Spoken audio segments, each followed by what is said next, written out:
আপনারা ভিডিওটা শুনেন, খুবই গুরুত্বপূর্ণ। আমার প্রবাসী ও ভাই বোনেরা, আজকে আমি আপনাদের জন্য একটা শেষ লাইভটা করব। আর কোনোদিন আপনাদের কাছে আমি লাইভে আসবো না। এই যে দেখতেছেন ঢাকা মেডিকেল, দীর্ঘ মাস ধরে আমার মেয়েকে আমি ঢাকা মেডিকেলে চিকিৎসা করতেছি। আপনাদের আমি একটু দেখানোর চেষ্টা করতেছি। এই যে দেখেন এত বড় একটা ঢাকা মেডিকেল, ঢাকা মেডিকেলে একটা টলি নিলে 500-1000 টাকা নেয়। আমার মেয়েরা দেখেন, এই যে ঢাকা মেডিকেল, সকাল 5টায় আইছি, লাশের মতন আমার মেয়েরা পড়ে আছে। এই যে প্রত্যেকটা রিপোর্ট তারা বলে আজকে আমি আর কিছু বলবো না। আজকে সরকারি হাসপাতালগুলোর যে অবহেলা, রোগীদের প্রতি ডক্টরের কোনো খেয়াল নাই।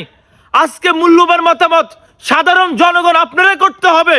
আপনারা যদি প্রতিবাদ না করেন, এইভাবে আমরা সাধারণ জনগণ হয়রান হইতে থাকবে।